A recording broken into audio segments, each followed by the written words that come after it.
Përpara se të paraqes në mënyrë të përmbledhur propozimet e parashikuara, më lejoni të theksoj se kjo paketë fiskale nuk parashikon rritje taksash.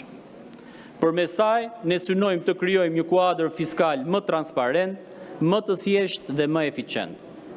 Paketa fiskale mbështet sektorët prioritar, nxit formalizimin e mëtejshëm të ekonomisë, si dhe përmison ndjeshëm administrimin tatimor bazuar në rregulla të qarta dhe në barazinë fiskale. Më lejoni ta nis paraqitjen e kësaj pakete me 2 projekt ligje më të rëndësishme të asaj që tashmë njihet si paqja fiskale dhe përfshin projekt ligjin për marrëveshjen e paqes dhe projekt ligjin për faljen e detyrimeve tatimore dhe doganore. Këto 2 projekt ligje janë bërë shkas edhe për keq interpretime, por e vërteta është shumë e thjeshtë. Ne nuk po ndërmarrim një amnisti. Nëpërmjet paqes fiskale nuk falim asnjë përgjegjësi penale. Nuk garantojmë imunitet për askënd dhe mbi të gjitha nuk i shërbejmë askujt që është nën hetim apo në procese gjyqësore. Ne synojmë të zbatojmë disa masa të domosdoshme, të ngjashme me praktikat e mëparshme dhe që përputhen me standardet për një menaxhim më të mirë fiskal. Gjithashtu, me projekt ligjin e faljes së detyrimeve tatimore dhe doganore, mbyllim kapitullin e borxheve të vjetra të parashkruara. Administrata tatimore, nga ana tjetër, po vijon punën për të forcuar masat e mbledhjes me forcë të detyrimeve tatimore, duke zbatuar masa që shkojnë deri në bllokimin e llogarive bankare, konfiskim dhe shitje të aseteve në mënyrë që të mbulojmë detyrimet tatimore. Më konkretisht mund të themi se marrëveshja e paqes fiskale, e cila do të zbatohet për periudhën 2026-2028, synon korrigjimin dhe rritjen e deklarimeve të rregullta për bizneset që duan të përfshihen në këtë marrëveshje vullnetare. Ky model, i cili ne po prezantojmë sot, është i bazuar në disa element dhe parime të paqes fiskale, i cili është implementuar edhe në Itali në vitin 2018. Projekt ligji i faljes së detyrimeve tatimore dhe doganore, nga ana tjetër, parashikon fshirjen plotësisht të çdo borxhi që është më i vjetër se 10 vjet. Për borxhet me vjetërsi 5 deri në 10 vjet, ofrohet mundësia që duke marrë në konsiderat edhe gjendjen financiare, kundrejt një pagese të detyrimit tatimor në masën 50% apo 75%, biznesi do t'i falet pjesa tjetër e borxhit, si dhe gjobat dhe kamatvonesat. Ndërsa për borxhet me vjetërsi nga 0 deri në 5 vjet, do të fshihen të gjitha gjobat dhe kamatvonesat, kundrejt pagimit 100% të detyrimit tatimor deri më datën 31/12/2026. Ritheksoj edhe një herë se me këtë projekt ligj ne nuk parashikojmë të falim detyrimet e papaguara të evazorëve, zoti Sheaj, që janë në ndjekje penale apo ndaj atyre të cilëve ka nisur një hetim tatimor apo për bizneset që ka një vendim të formës së prerë nga gjykata. Ndaj, ky është shansi i fundit që ne ju japim, debitorëve, dëgjoj mirë me kujdeste, është shansi i fundit që ju japim debitorëve përpara se të hynë në fuqi masat shtrënguese për vjeljen e detyrimeve tatimore. Nga ana tjetër, kjo paketë fiskale parashikon edhe disa lehtësi të tjera. Për herë të parë, përfshihet një skemë e kompensimit në masën 10% të TVSH-s, si një instrument i qartë që garanton mbështetje të drejtpërdrejtë për fermerët.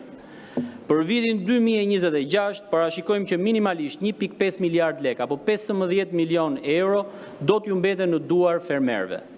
Ndërsa në vitin 2027, ky fond i mbështetjes pritet të arrijë në masën 30 milion euro në vit.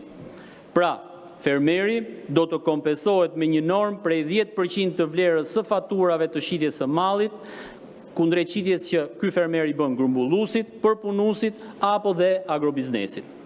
Kompensimi i shumave do të bëhet nga administrata tatimore në baza 6 mujore. Vim të një reform tjetër, ajo e rivlerësimit të pasurive të paluajtshme dhe përcaktimit të metodologjisë për çmimet e reja të referencës për të gjithë territorin e vendit.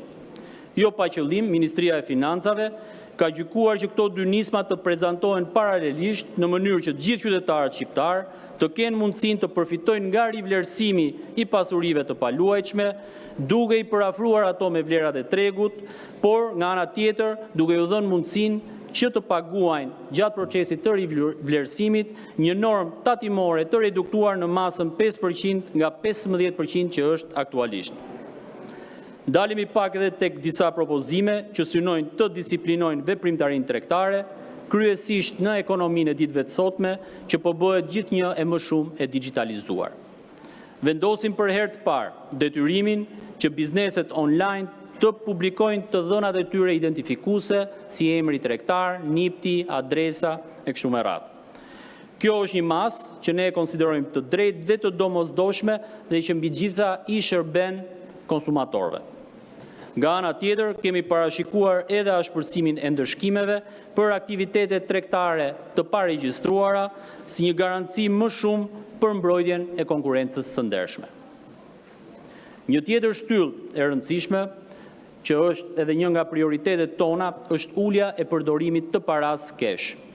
Parashikohen, hedhim hapa konkret për ta çuar Shqipërinë në vendet të cilat kanë standarde, ku transaksionet janë të gjyrmueshme, ku transaksionet janë të sigurta dhe ku transaksionet janë të formalizuara. Në këtë paket janë parashikuar 4 masa të cilat synojnë reduktimin e transaksioneve në kesh, qoftë kjo biznes me biznes apo biznes me konsumator. Gjithashtu, në mbështetje të kulturës, sportit dhe kërkimit shkencor vjen ky projekt buxhet, i cili parashikon që nëpërmjet disa masave të zgjerojë kategoritë përfituese nga sponsorizimet dhe gjithashtu njohjen e të ardhurave nga sponsorizimet si të ardhura të përjashtuara nga tatimi. Në paketën fiskale propozohet edhe përjashtimi nga pagesa e taksës së ndikimit në infrastrukturë për investime të financuara nga buxheti i njësive të qeverisjes qendrore dhe vendore, të ndërtimeve për qëllime publike në fushën e arsimit, shëndetësisë dhe për qëllime të mbrojtjes sociale. E fundit, po jo më pak e rëndësishme, duke filluar nga viti i ardhshëm, do të fillojmë zbatimin e lehtësive të parashikuara në ligjin e tatimit mbi të ardhurat, ku nëpërmjet deklaratës individuale të të ardhurave, apo siç e njohim ndryshe DIVA, do t'ju vijmë në ndihmë të gjitha familjeve të cilat kanë në ngarkim fëmijë nën moshën 18 vjeç. Çdo familje që ka në ngarkim një fëmijë nën moshën 18 vjeç do të ketë të drejtën që të zbresi nga deklarata individuale vjetore të ardhura shumën 48.000 lekë për çdo fëmijë. Kjo do të thotë se norma efektive e tatimit që do të paguhet ulet ndjeshëm. Sipas një përllogëritje të paraafërt që ka bërë Ministria e Financave, efekti financiar i kësaj nisme do të jetë rreth 15 milionë euro më shumë në buxhetin e familjeve shqiptare.